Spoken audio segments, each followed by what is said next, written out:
ఈరోజు SC categorisation దీని మీద చాలామంది సభ్యులు మాట్లాడారు. అయితే ఈ సందర్భంగా మొట్టమొదటిసారిగా నేను అంబేద్కర్ గారిని, జగజ్జీవన్ రామ్ గారిని, మహాత్మా జ్యోతిబా పూలే గారిని, ఎన్టీ రామారావు గారిని ఒకసారి స్మరించుకుని ఈ కార్యక్రమాన్ని ఏ విధంగా చేయబోతున్నాను చెప్పబోతున్నాను. ఇప్పుడే మిత్రులు పవన్ కళ్యాణ్ గారు కూడా, జనసేన అధినేత, చాలా స్పష్టంగా ఏ కారణాల వల్ల మేము ఈ కేటగరైజేషన్ చేస్తున్న విషయాలు కూడా వారు కూడా చెప్పారు. అదే మాదిరిగా ప్రధానమంత్రి నరేంద్ర మోడీ గారు కూడా సోషల్ జస్టిస్లో భాగంగా ఎస్సీలకు కూడా కేటగరైజేషన్ చేయాల్సిన అవసరం ఉందని నొక్కి చెప్పారు. అయితే అధ్యక్ష, ఈ సందర్భంగా మనం ఒకసారి ఆలోచిస్తే సమాజంలో పేదరికానికి అనేక కారణాలు ఉన్నాయి. చరిత్రలో మనం చూసినప్పుడు కొంతమంది ఆర్థికంగా, రాజకీయంగా, సామాజికంగా వెనుకబడే పరిస్థితికి వచ్చారు.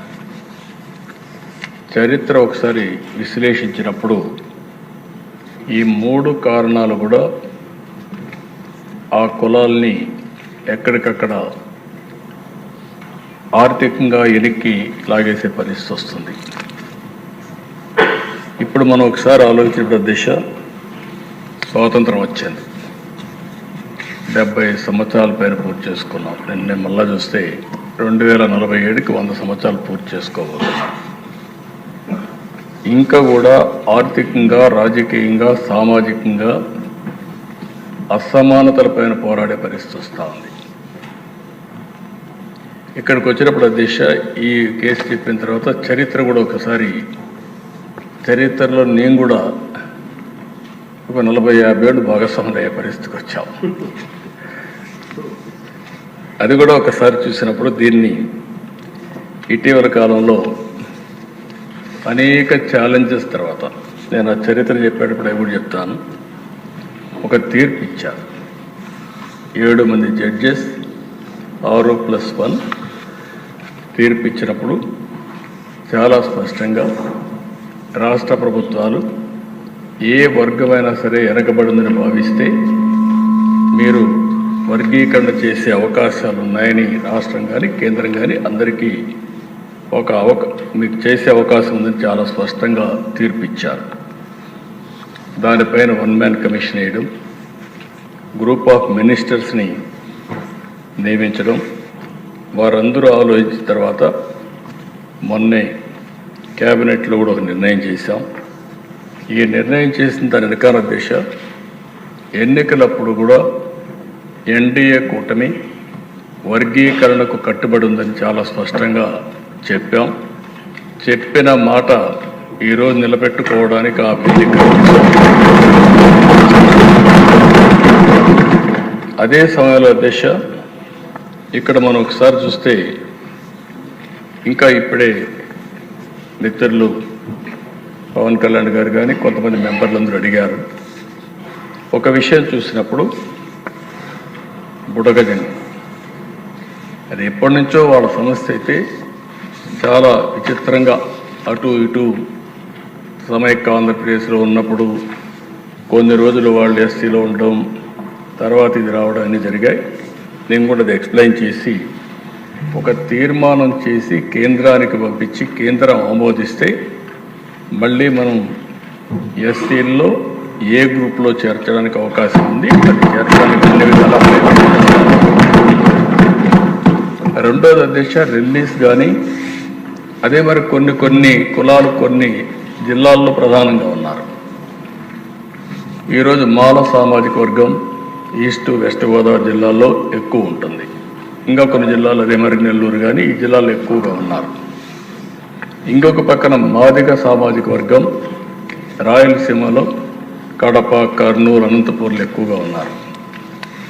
ఇప్పుడు మనం ఏదైతే సెన్సస్ ఒకసారి చూస్తే రెల్లి అంతా కూడా ఎక్కువగా విశాఖపట్నం, విజయనగరం ఆ ప్రాంతాల్లో ఎక్కువగా ఉన్నారు.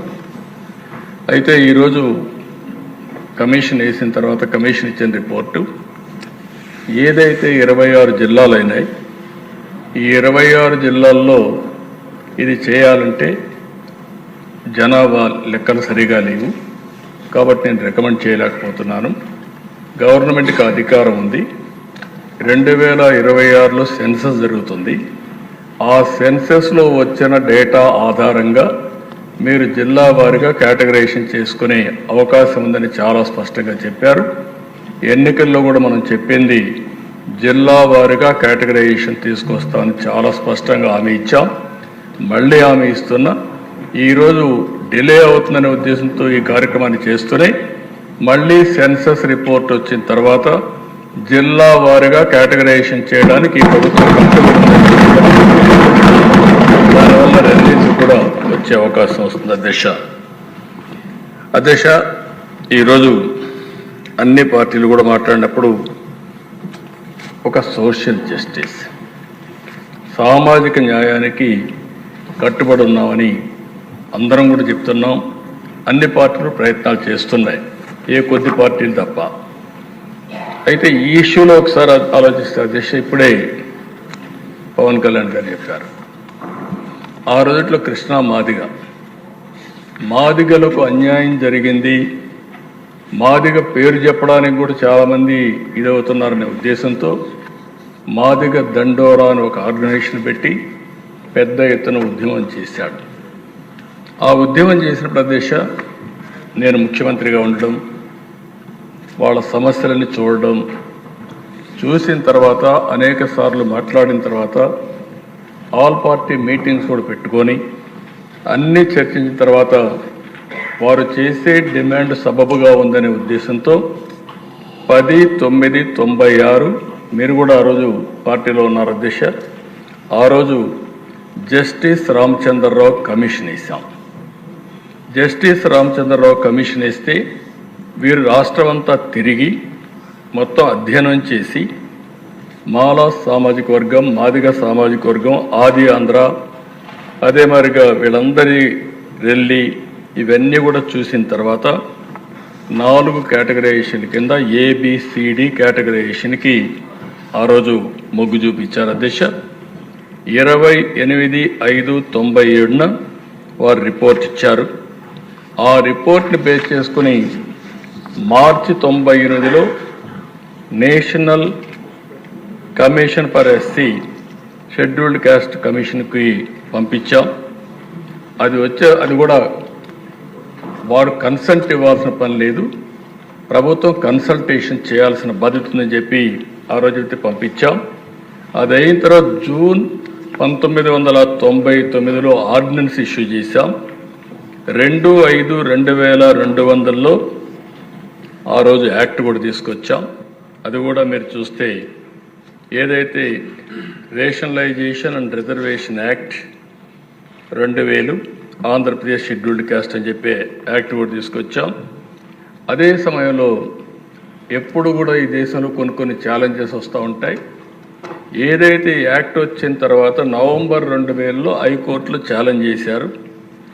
నవంబర్లో అయితే హైకోర్టు కూడా దీన్ని అప్హెల్డ్ చేస్తూ ఇది కరెక్ట్గా ఉందని చెప్పి జడ్జిమెంట్ ఇచ్చారు.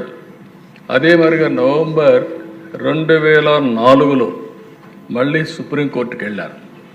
సుప్రీంకోర్టుకి వెళ్ళినప్పుడు వారు అక్కడ చెప్పింది ఆ రోజుట్లో ఏదైతే వయలేషన్ ఆఫ్ ఆర్టికల్ 341(2) ఓన్లీ పార్లమెంట్కే అధికారం ఉంది అని ఒకటి, రెండోది ల్యాక్ ఆఫ్ లెజిస్లేటివ్ కాంపిటెన్స్ అని, మూడోది వయలేషన్ ఆఫ్ ఆర్టికల్ 14 అని చెప్పే ఉద్దేశంతో దీన్ని కొట్టేశారు అధ్యక్ష. అయితే 10/12/2024 ఆ రోజు కాంగ్రెస్ గవర్నమెంట్ ఉంది. ఆ రోజు వీళ్ళు ఒక అసెంబ్లీలో ఒక తీర్మానం కూడా పాస్ చేసి మళ్ళీ పంపించారు అధ్యక్ష. This house had passed resolution on 22nd April 1998 for categorization scheduled caste as recommended by Justice Ramchandra Commission.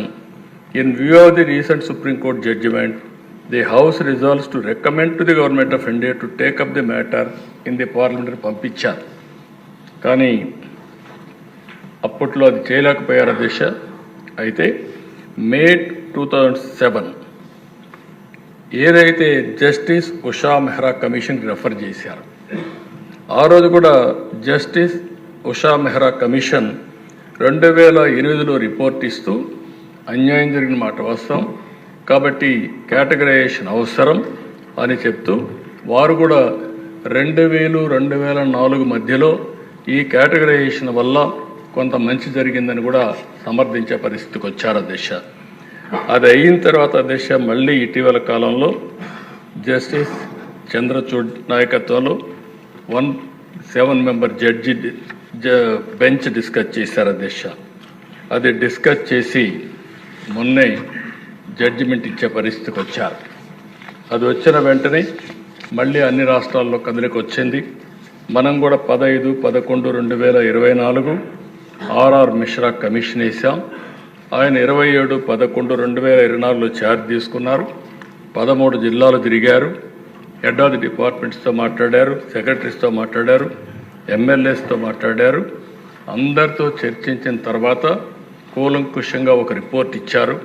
ఆ రిపోర్టు 10/3/2025లో ఆయన రిపోర్ట్ ఇచ్చారు అధ్యక్ష. ఈ రిపోర్ట్లో అధ్యక్ష 59 కులాలు ఉన్నాయి. ఈ 59 కులాల్లో ఆయన అధ్యయనం చేసిన తర్వాత group 1 most backward Relli sub group 12 క్యాస్టులు, గ్రూప్ 2 మాదిగా సబ్ గ్రూప్ 18 క్యాస్టులు, గ్రూప్ 3 రిలేటివ్లీ అక్కడ గ్రూప్ 1 మోస్ట్ బ్యాక్వర్డ్ అన్నారు అధ్యక్ష, గ్రూప్ 2 బ్యాక్వర్డ్ అన్నారు అధ్యక్ష, గ్రూప్ 3 రిలేటివ్లీ లెస్ బ్యాక్వర్డ్ అని చెప్పి పేరు పెట్టి మాలా సబ్ గ్రూప్ 29 కమ్యూనిటీస్ని కలిపి రిపోర్ట్ ఇచ్చారు అధ్యక్ష. ఈ రిపోర్ట్ ప్రకారం అధ్యక్ష ఈరోజు మనం చూస్తే వారు ఇచ్చిన రిపోర్ట్లో గ్రూప్ ఏ మొత్తం చూసిన తర్వాత జనాభా బ్యాక్వర్డ్నెస్ మిగిలిన అన్ని చూసిన తర్వాత 1% రికమెండ్ చేశారు అధ్యక్ష.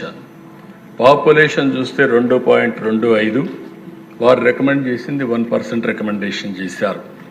గ్రూప్ 2 అధ్యక్ష 41.56% పాపులేషన్ 6.5% రికమెండ్ చేశారు. గ్రూప్ 3 53.98% పాపులేషన్ 7.5% రికమెండ్ చేశారు అధ్యక్ష. ఇవన్నీ కూడా అధ్యక్ష 2011 జనాభాను బేస్ చేసుకొని చేశారు. అయితే రోస్ట్రం కూడా అధ్యక్ష మీరు ఒకసారి ఆలోచించినప్పుడు ఇవన్నీ బ్యాలెన్స్ కావాలంటే ఫస్ట్ 100కి ఎవరైతే మాల సామాజిక వర్గం ఉన్నారో వాళ్ళకి 7.5 ఉంది కాబట్టి 8 ఇచ్చారు అధ్యక్ష. అదే మాదిగ సామాజిక వర్గం ఏదైతే ఉందో వాళ్ళకి 6.5 ఉంది కాబట్టి దాన్ని 6 చేశారు అధ్యక్ష. ఇంకొక పక్క 1% రెల్లీకి ఇచ్చారు అధ్యక్ష. 200 వచ్చినప్పుడు మాల సామాజిక వర్గానికి 7 చేసి, మాదిగ సామాజిక వర్గానికి 7 చేసి, 1 వచ్చి రెల్లీస్కి ఇచ్చారు అధ్యక్ష. అంటే మాల సామాజిక వర్గానికి ఇది ఒక క్లారిటీ ఉండాలి అధ్యక్ష అందరికీ. రోస్టర్ అన్నప్పుడు 6.5 అయితే ప్రాబ్లం వస్తుంది, 100కు 6.5 ఇవ్వలేము. లేకపోతే మాల సామాజిక వర్గం 7.5 అయితే 7.5 అన్నప్పుడు ఆఫ్ ఇవ్వలేము. ఈ రెండు ఆలోచించి 200 పాయింట్లు తీసుకొని రోస్టర్ని ఎస్టాబ్లిష్ చేశారు. ఫస్ట్ 100కు ముందు చేశారు, నెక్స్ట్ 100కు చేశారు. ఫస్ట్ 100లో బ్యాలెన్స్ కాదు కాబట్టి సెకండ్ 100లో అందరికీ బ్యాలెన్స్డ్గా పెట్టారు. మూడో దిశ ఇది బ్యాక్లాగ్ ఉంటే 1 year వరకు బ్యాక్లాగ్ పెట్టారు. ఆ బ్యాక్లాగ్ ప్రకారం ఇవ్వడానికి కూడా రికమెండేషన్ ఇచ్చారు. అంటే రిజర్వేషన్స్ ఏ విధంగా వస్తాయంటే ఫస్ట్ 100 పోస్టులు వచ్చినప్పుడు 8 పోస్టులు ఎస్సీ అంటే మాల సామాజిక వర్గానికి వస్తాయి, మాదిగ సామాజిక వర్గానికి 6% వస్తాయి, 1% రెల్లీ సామాజిక వర్గానికి గ్రూప్ 1కి వస్తాయి. 3 కలిపితే 15% అవుతుంది. నెక్స్ట్ 100కు పోయినప్పుడు బ్యాలెన్స్ చేయడానికి మాల సామాజిక వర్గానికి 7, మాదిగ సామాజిక వర్గానికి 7, 1 రెల్లి సామాజిక వర్గానికి 7 + 7 1 15 వస్తాయి. ఈ రెంటుల్లో చూసినప్పుడు 200 వచ్చినప్పుడు మళ్ళీ బ్యాలెన్స్లో 15 వచ్చి మాల సామాజిక వర్గానికి, 13 వచ్చి మాదిగ సామాజిక వర్గానికి, 2 వచ్చి ఏదైతే రెల్లి సామాజిక వర్గం ఉన్నారో వాళ్ళకు 1% వస్తుంది. పర్సంటేజ్ వైజ్ సమానంగా అంటే అక్కడికి వచ్చి 2 వస్తుంది, ఓవరాల్ బ్యాలెన్స్ అవుతుంది. ఇది వాడు ఇచ్చిన రిపోర్టు. దీనివల్ల 200 100 పాయింట్లు వచ్చినప్పుడు మాల సామాజిక వర్గానికి ఎక్కువ వస్తాయి, 100 వచ్చినప్పుడు బ్యాలెన్స్ అవుతుంది. ఓవరాల్గా చూస్తే 6.5 7.5 1% బ్యాలెన్స్ అవుతుంది. ఇది వారు ఇచ్చిన రిపోర్ట్ అధ్యక్ష. ఈ రిపోర్ట్ని యాక్సెప్ట్ చేయాల్సిందిగా ప్రతి ఒక్కరిని కూడా రిక్వెస్ట్ చేస్తున్నా, అందరినీ కోరుతున్నా. అయితే అధ్యక్ష, ఇక్కడికి వచ్చినప్పుడు ఒక్క విషయం మీ అందరికీ చెప్పాల్సిన బాధ్యత నా పైన ఉంది అధ్యక్ష. దీనిపైన చాలా ఎక్సర్సైజ్ చేశాం.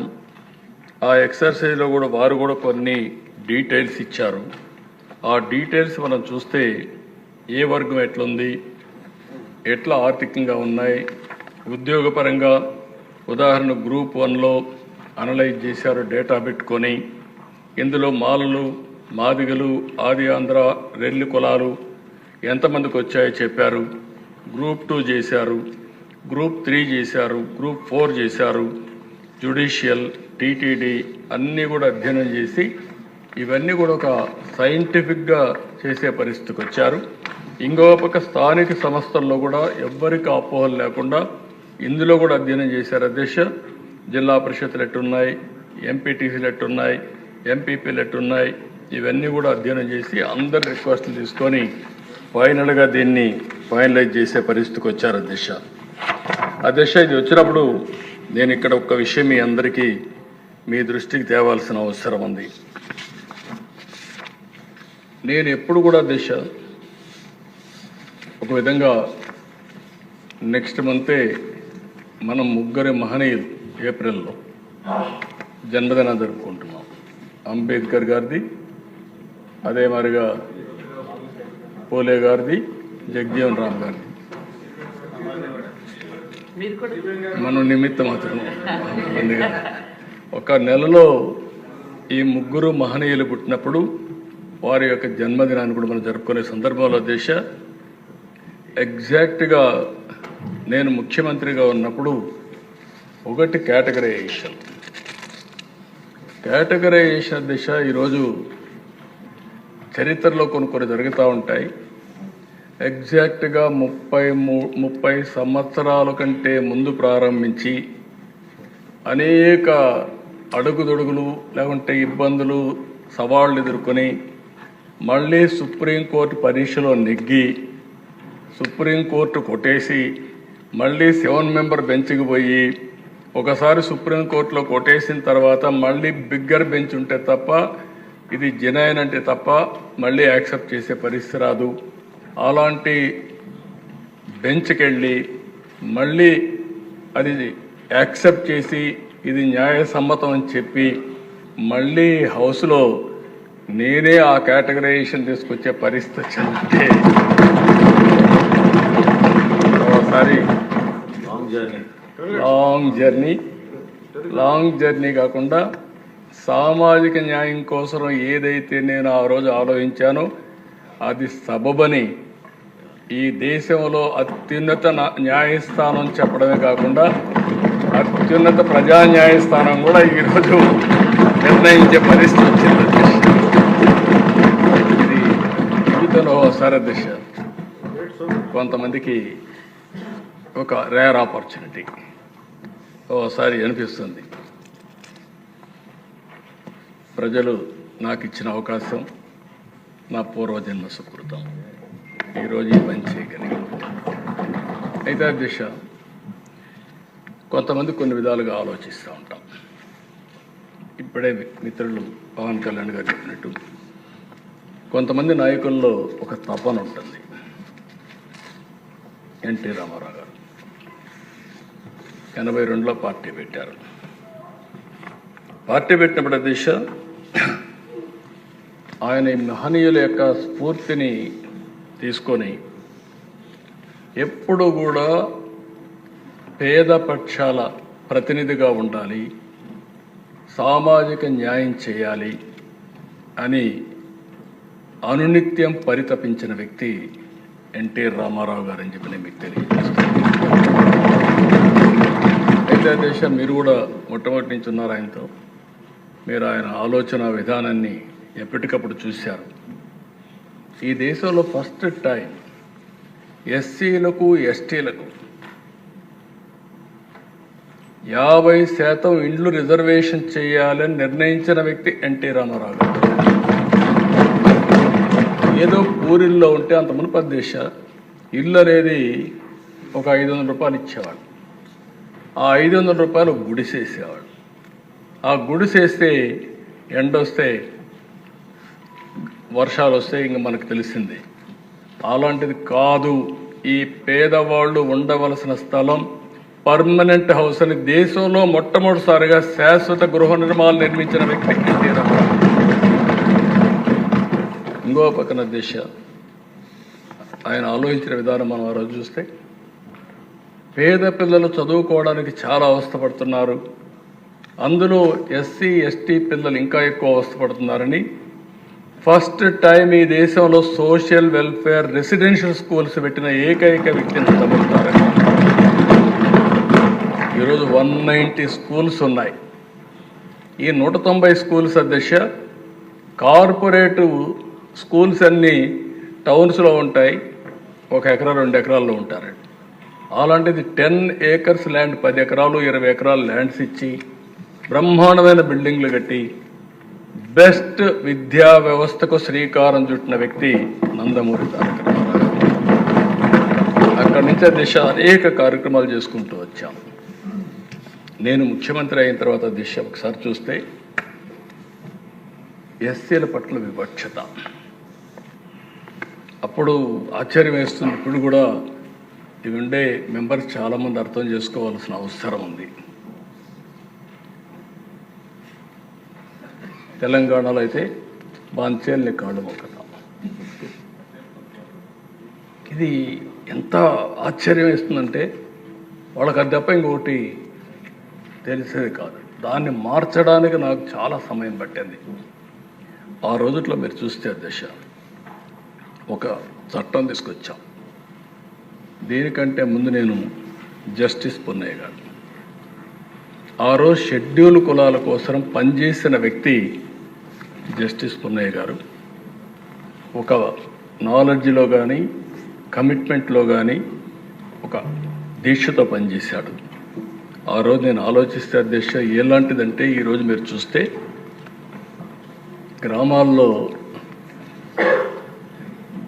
బోరు దగ్గర కానీ బావి దగ్గర కానీ ఎస్సీలు నీళ్లు తీసుకోవడానికి వీలు లేదు, అగ్రవర్ణాలతో సమానంగా. ఊర్లో చెప్పులు వేసుకొని తిరగడానికి వీలు లేదు, చెప్పులు తీసేసి ఊరు తర్వాత చెప్పులు వేసుకునే పరిస్థితి. ఇంకొక పక్కన దిశ ఒక టీ బంక్ దగ్గరికి పోతే 2 గ్లాసులు పెట్టి, ఆ 2 గ్లాసుల్లో ఒక గ్లాస్ అతను 2 గ్లాసులు పెట్టరు, ఒకటే గ్లాసు పెడతారు, పక్కన ఎక్కడ పెడతారు.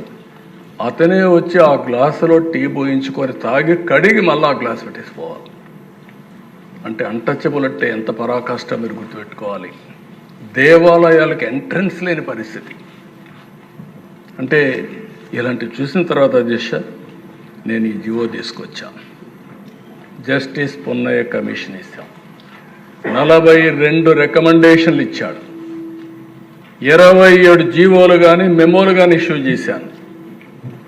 ఒక మాటలో చెప్పాలంటే కుల వివక్షత పైన యుద్ధం చేసిన ప్రభుత్వం తెలుగుదేశం ప్రభుత్వం యుద్ధమే చేశాం. అదర్వైజ్ ఆ మనుషుల్లో కరుడు గట్టకపోయిన అహంభావంతో ఏమాత్రం కూడా వెళ్ళలేని పరిస్థితి. ఇక్కడ మీరు చూస్తే దేశ ఈ జీవో చూస్తే మీకు అర్థమవుతుంది.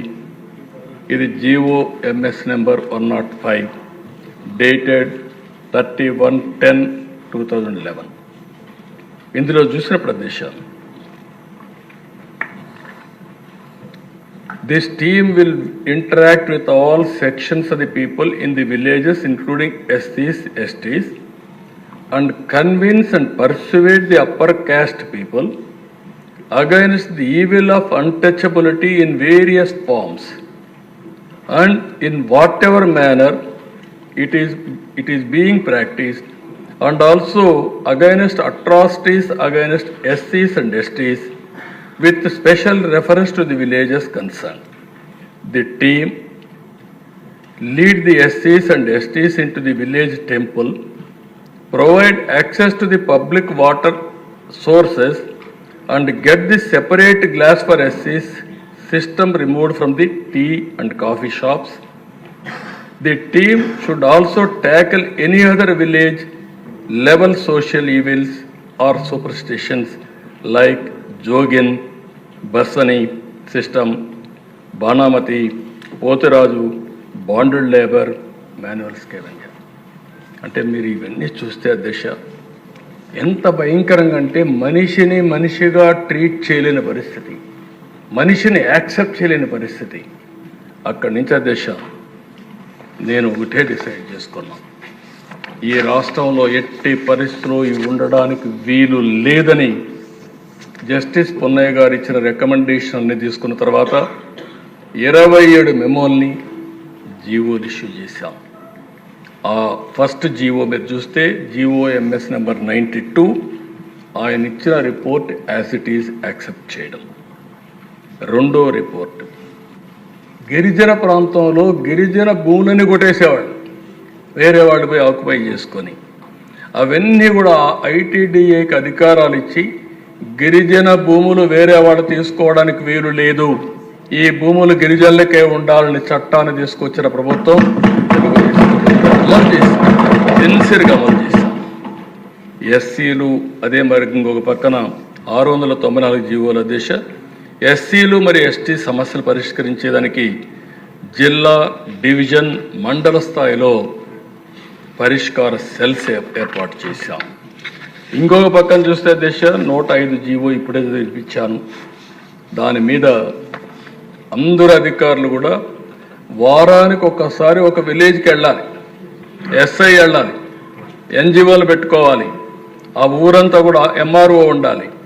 ఆ ఊర్లో ఎవరైనా సరే ఇలాంటి అన్టచబిలిటీ యాక్ట్ కానీ పాల్పడితే SC అట్రాసిటీస్ యాక్ట్ పెట్టి వాళ్ళపైన చర్యలు తీసుకుంటాం చాలాసార్లు చెప్పడమే కాకుండా విలేజ్ వారిగా వెళ్ళి టామ్ చేసేవాళ్ళు, దండోరా వేసేవాళ్ళు, చూసేవాళ్ళు.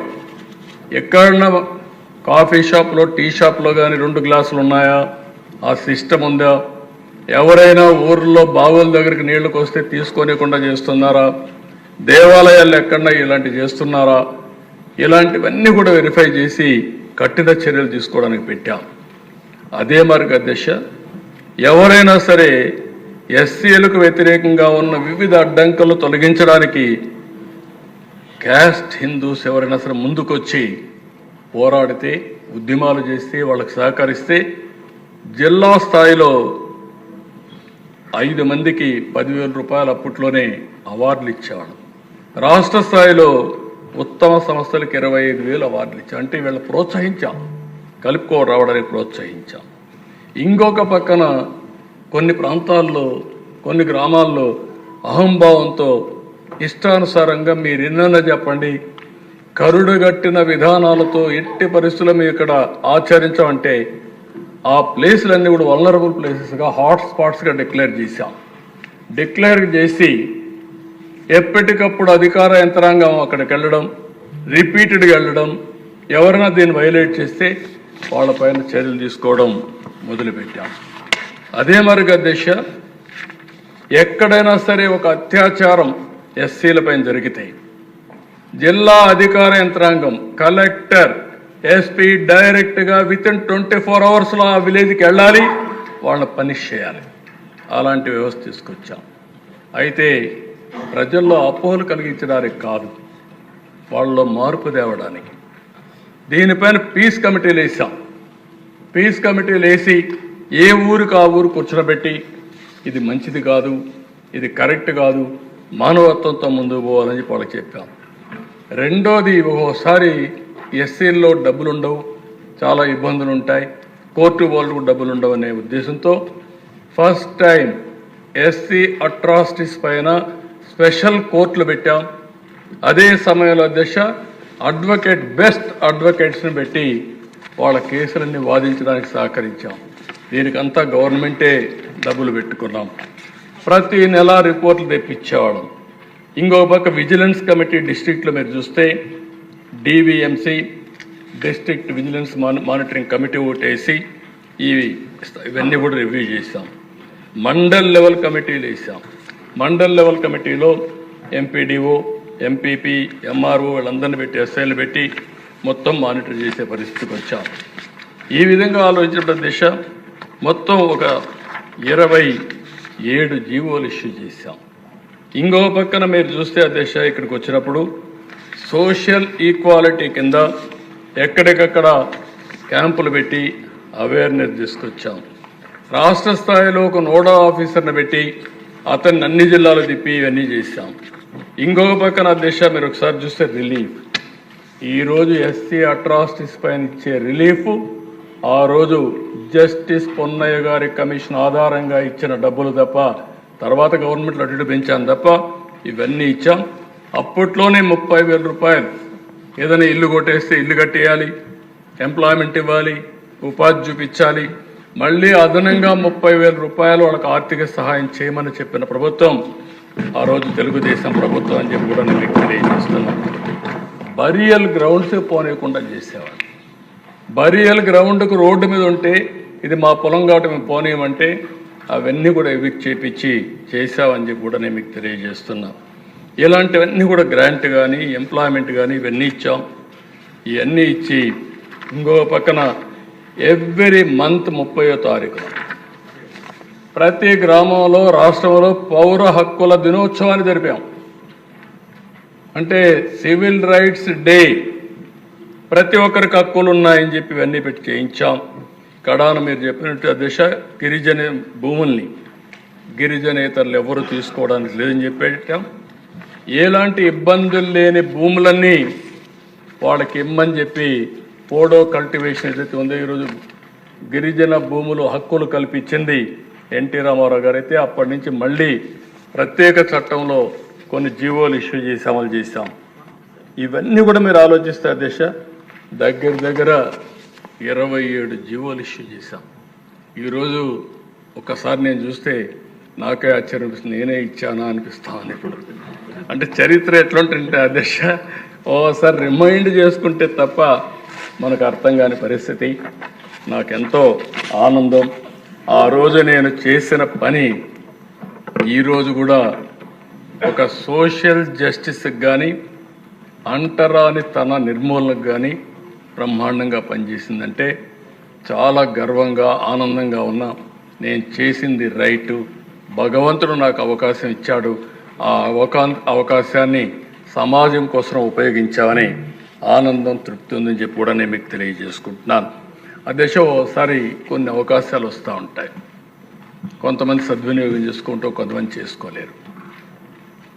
నేను ఎప్పుడూ ఒకటే అంటాను, ఈరోజు మీరు చూసే అధ్యక్ష ఫస్ట్ టైం బాలయూరి ఈస్ట్ గోదావరి జిల్లాలో పుట్టిన వ్యక్తి, ఆయన టాలెంట్ చూసాం. మీరు కూడా ఉన్నారు. ఎన్డీఏ ప్రభుత్వంలో స్పీకర్గా పెట్టుకోమని ఆనాటి ప్రభుత్వంలో వాజ్పేయి గారు రిక్వెస్ట్ చేస్తే 2 ప్రభుత్వాలకు కూడా సయోధ్య ఉండాలి, కనీసం మీరు మంత్రులు తీసుకోకపోతే పోయారు, ఒక స్పీకర్ని తీసుకోమని తెల్లవారితో నిర్ణయం చేసి ఆయనకు ఇన్ఫార్మ్ చేశాం. మొట్టమొదటిసారిగా లోకసభ స్పీకర్గా ఒక దళితుడిని చేసిన పార్టీ తెలుగుదేశం పార్టీ. బ్రహ్మాండంగా రాణించాడు. గోదావరి ట్రైన్లో వచ్చి నా దగ్గరకు వచ్చినాక ఫ్లైట్ ఎక్కిపోతానంటే నువ్వు వెళ్ళమని చెప్పిన తర్వాత ఢిల్లీలో ఫ్లైట్లో ఉన్నాడు. ఫ్లైట్లో ఉంటే దిశ వాజ్పేయి గారు ఫోన్ చేసి మీరు ఇప్పుడన్నా ఒప్పుకోండి, 10:30కి నామినేషన్ వేయాలి, 12 గంటలకు 11:30 12 గంటల టైం కూడా అయిపోతుందంటే అప్పుడు నేను అన్నాను ఓకే నేను చెప్తానని చెప్పి మళ్ళీ ఫోన్ చేసి ఓకే అండి బాలయోగి గారికి ఇస్తున్నా అని చెప్పి బాలయోగి గారు ఫ్లైట్లో ఉంటే ఎర్రంనాయుడు గారికి ఫోన్ చేసి పిఎం గారు అని ఇది చేశారు, మీకు ట్రాఫిక్ అంతా కూడా క్లియర్ చేస్తారు, ప్రత్యేకమైన లైన్ ఇస్తారు. ఇమ్మీడియట్ దిగతానే తీసుకుపోయి నామినేషన్ ఇప్పించమంటే ఎగ్జాక్ట్గా 5 నిమిషాలకు ముందు పోయి నామినేషన్ వేశారు అధ్యక్ష. బట్ ఒక దళిత, ఒక ఎస్సీ బిడ్డ బ్రహ్మాండంగా రాణించి మొత్తం దేశమంతా కూడా మెప్పించే స్థాయికి ఎదిగారంటే అదే తెలుగుదేశం పార్టీ, తెలుగు గడ్డ గర్వపడుతుందని చెప్పి కూడా నేను మీకు తెలియజేసుకుంటున్నాను. ఇదే మరుగు అధ్యక్ష 99లో మీరు కూడా ఉన్నారు, మీరు కూడా మంత్రి. ఆ రోజు ప్రతిభా భారతి గారిని స్పీకర్ చేశాం. ఒక మహిళ, ఒక దళిత మహిళని స్పీకర్ చేస్తే ఏ విధంగా ఉంటుందో ఆలోచించి మనం చేశాం. ఆ రోజు కూడా మీరు చూస్తే తెలుగుదేశం పార్టీ మొట్టమొదటిసారిగా ఒక దళిత మహిళని అసెంబ్లీ స్పీకర్ చేసిన ఘనత కూడా మనకు దక్కింది అధ్యక్ష.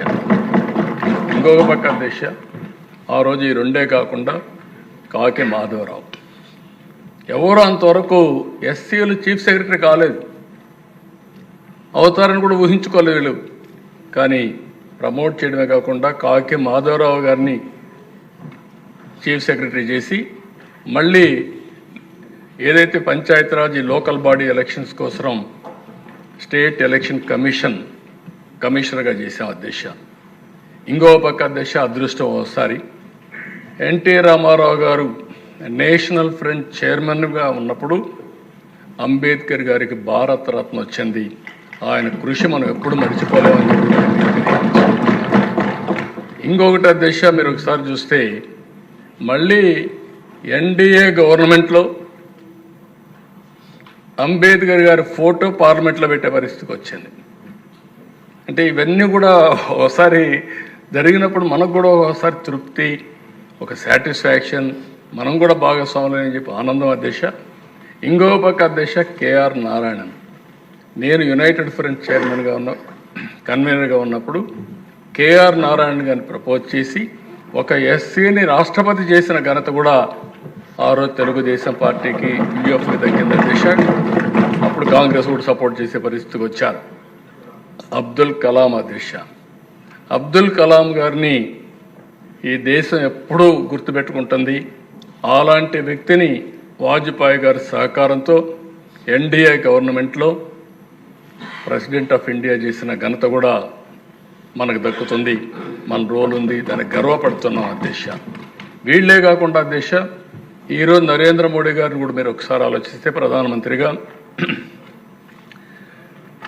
కోవింద్ గారిని, ఒక షెడ్యూల్ కులానికి సంబంధించిన వ్యక్తిని ప్రెసిడెంట్ ఆఫ్ ఇండియా చేశారు. ఈరోజు దేశ రాష్ట్రపతిగా ముర్ము గారిని ఈరోజు చేసే పరిస్థితి వచ్చారు. ఇవన్నిట్లో మనం భాగస్వాములు అయిన దానికి నాకెంతో ఆనందంగా ఉంది. అందుకనే అధ్యక్ష ఈరోజు నేను చెప్తున్నా, ఇక్కడుండే మెంబర్స్కి అందరికీ తెలుగుదేశం పార్టీ, ఎన్డీఏ కూటమి, జనసేన, తెలుగుదేశం, బీజేపీ ముగ్గురం కలిసి ఒకటే హామీ ఇస్తున్నాం. ఈ ఎన్డీఏ అందరికీ సామాజిక న్యాయం చేయడానికి కట్టుబడి ఉన్నామని మరొకసారి అందరికీ విజ్ఞప్తి చేస్తున్నాం. నేను ముందే చెప్పాను, ఏదైతే ఈరోజు మనకు సెన్సస్ కావాలి, సెన్సస్ వస్తే ఆ సెన్సస్ ఆధారంగా జిల్లాల వారీగా రిజర్వేషన్స్ పెట్టే పరిస్థితి వస్తుంది.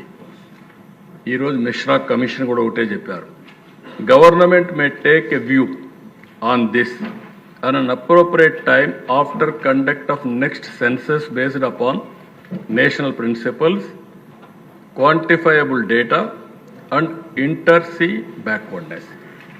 అంటే నెక్స్ట్ ఏదైతే సెన్సస్ వస్తానే దాన్ని బేస్ చేసుకొని జిల్లా వారీగా పెట్టడానికి దాన్ని కూడా ఏమన్నారంటే, there have been requests to fix the percentage of reservations to the sub-classified groups by taking district as a unit. There are 26 districts in the state at present, and Commission would not like to make any announcement in this matter because there is no proper census. కాబట్టి proper census వచ్చిన తర్వాత మేము కట్టుబడి ఉన్నాం. దానికి ఎట్టి పరిస్థితుల్లో కూడా న్యాయం చేస్తాం. ఈ ప్రభుత్వం సామాజిక న్యాయం జరగాలని, అందరికీ న్యాయం చేయాలనే ఉద్దేశంతోనే ఈ ప్రభుత్వం ముందుకు పోతున్నామని చెప్పి కూడా నేను మీకు తెలియజేస్తున్నాను. ఇప్పుడే స్వామి గారు కొన్ని విషయాలు చెప్పారు, నేను అవన్నీ పోవడం లేదు.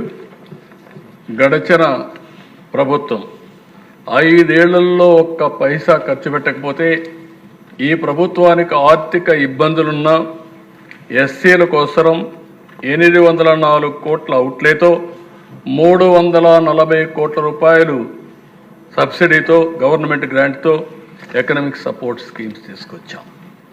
సబ్ ప్లాన్ పూర్తిగా రద్దయ్యే పరిస్థితి వచ్చింది. 14-19 సబ్ ప్లాన్ పర్ఫెక్ట్గా అమలు చేశాం. ఇందులో కూడా దిశ మీరు ఒకసారి చూస్తే అప్పట్లోనే ఎస్సీ సామాజిక వర్గానికి, మాల సామాజిక వర్గానికి, మాదిగ సామాజిక వర్గానికి జనాభా దామాషా ప్రకారం ఆర్థిక వనరులు కూడా అప్పుడే కేటాయించాం. ఈరోజు మళ్ళీ ఈ కార్యక్రమం వల్ల 22,000 మంది బెనిఫిట్ అయ్యే పరిస్థితి వచ్చారు. నేషనల్ ఏదైతే ఫైనాన్స్ డెవలప్మెంట్ కార్పొరేషన్ ఉందో అది కూడా ఒక్క పైసా తీసుకురాకుండా మన ఎస్సీ ఫైనాన్స్ కార్పొరేషన్ కూడా క్లోజ్ చేసే పరిస్థితి వచ్చారు. ఈరోజు 5 వీళ్ళు బకాయిలు పెట్టి వెళ్ళిపోయారు.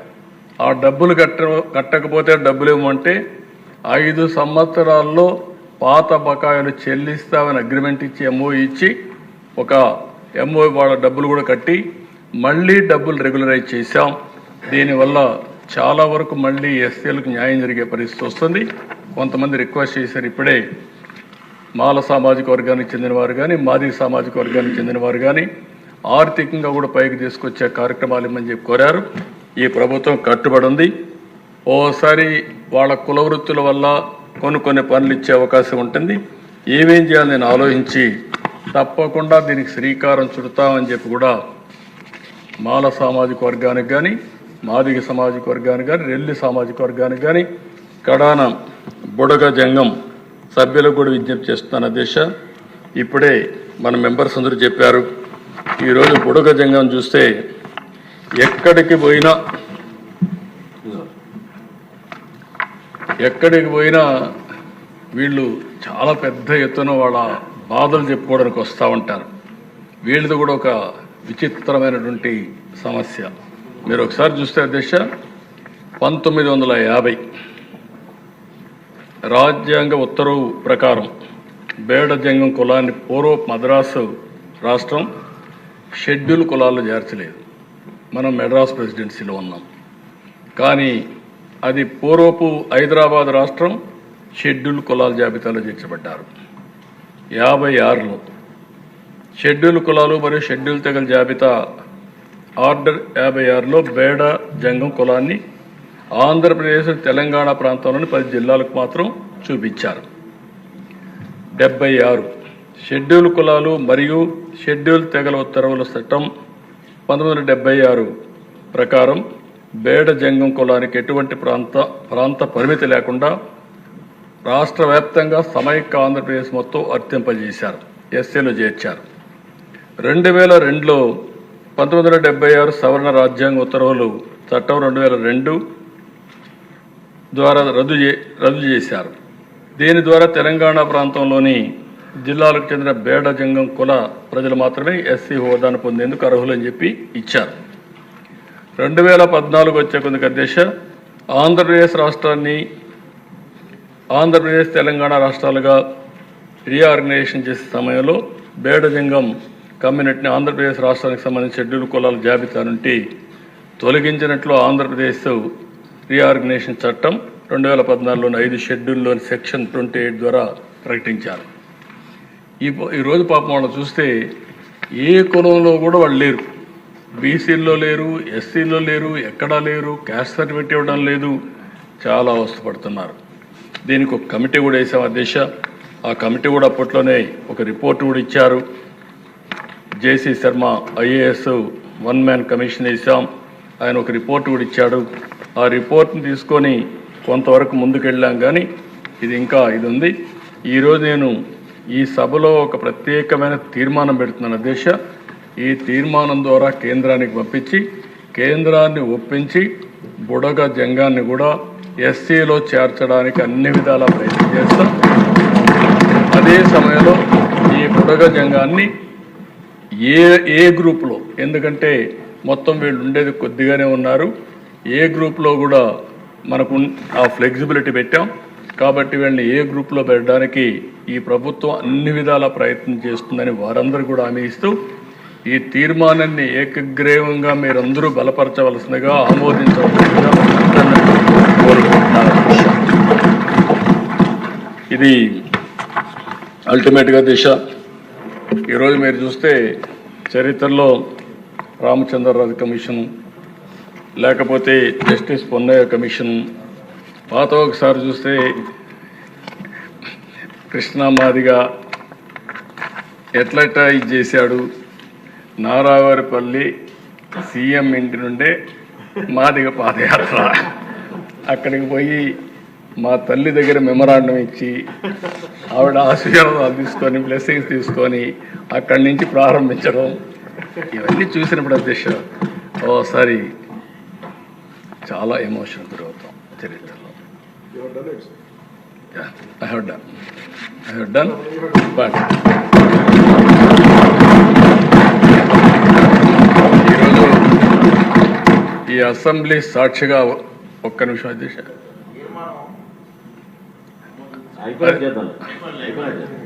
ఈరోజు అధ్యక్ష ఓసారి కొన్ని అవకాశాలు వస్తూ ఉంటాయి.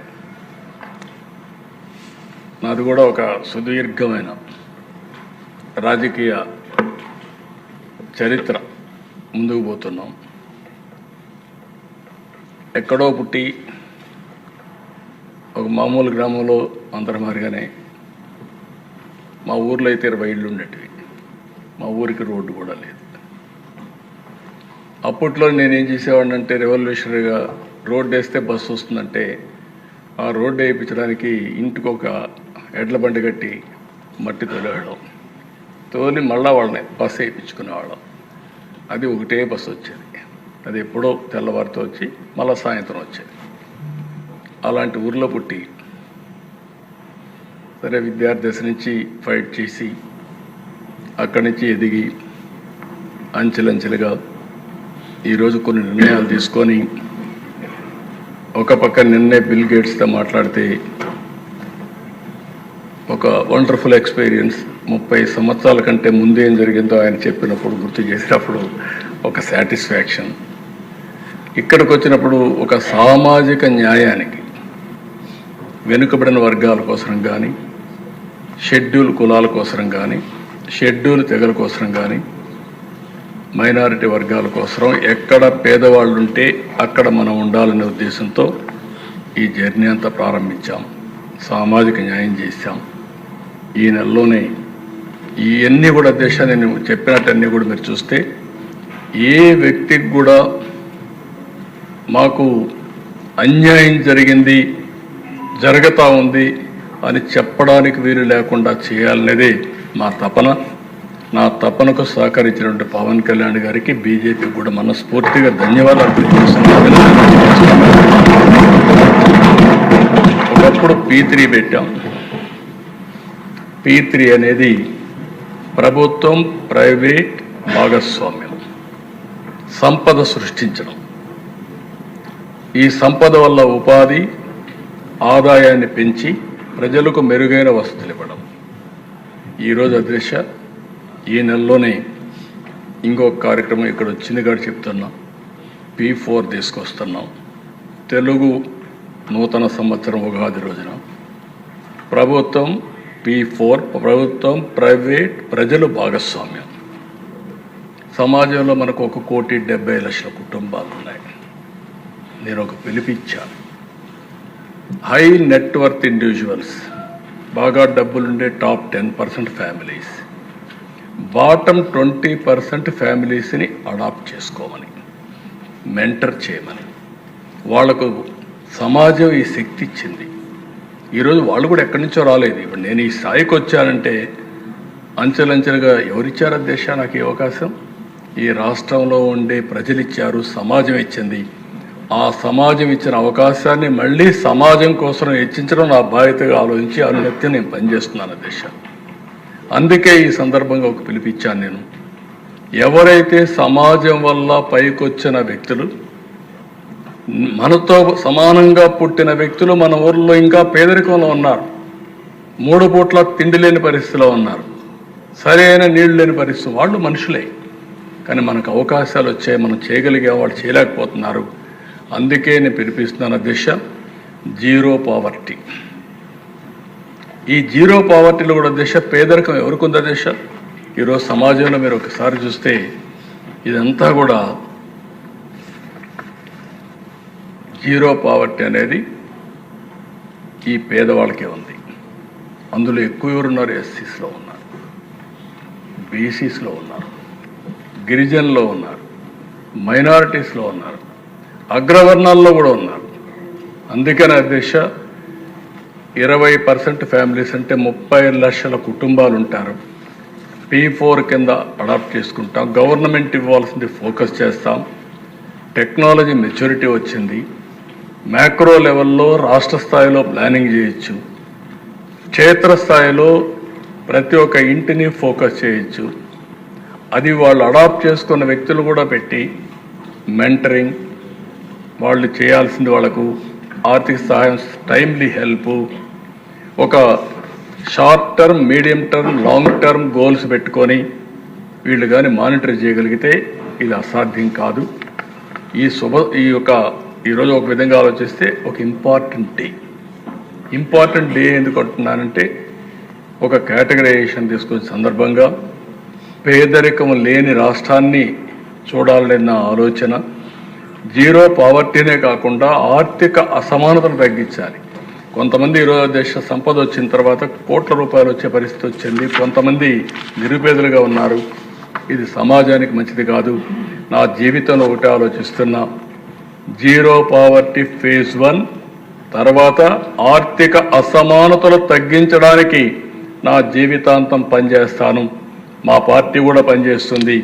ఎన్డీఏ కూడా పూర్తిగా ఆ దిశగా ముందుకు పోతామని మీ అందరికీ హామీ ఇస్తున్నా. ఆ దిశగా ముందుకు పోతాం. అదే సమయంలో అధ్యక్ష, ఈరోజు ఇక్కడికి వచ్చినప్పుడు కోస్తా జిల్లాలో తూర్పు కాపులకు కుల సర్టిఫికెట్ ఇవ్వడం లేదని చెప్పి ఇప్పుడే బుచ్చేశ్వర్ గారు రైజ్ చేశారు. తప్పకుండా దీన్ని కూడా తీసుకొని ఏ విధంగా వర్కౌట్ చేయాలో వర్కౌట్ చేస్తామని చెప్పి తెలియజేసుకుంటూ, ఎవ్వరికి కూడా అన్యాయం జరగకుండా అందరికీ న్యాయం జరిగేట్టుగా చేయడం మన బాధ్యత. అదే సమయంలో కొంతమంది కొన్నిసార్లు అపార్థం కూడా చేసుకునే పరిస్థితి ఉంటారు. తెలిసి కానీ తెలియకుండా కానీ ఎవ్వరికి ప్రభుత్వం ఇబ్బంది పెట్టదు. అదే సమయంలో సామాజిక న్యాయం చేయడానికి మాత్రం 100కి 100% కాదు, 1000% కమిటెడ్గా పనిచేస్తామని మరొకసారి తెలియజేసుకుంటూ, ఈరోజు ఈ అవకాశాన్ని ఇచ్చిన మీకు మిత్రులందరికీ కూడా మనస్ఫూర్తిగా అభినందిస్తూ, ప్రత్యేకంగా జనసేన అధినేత పవన్ కళ్యాణ్ గారికి, బీజేపీ నాయకులకి, ప్రధానమంత్రి గారికి అందరికీ ధన్యవాదాలు తెలియజేసుకుంటూ సెలవు తీసుకుంటాను.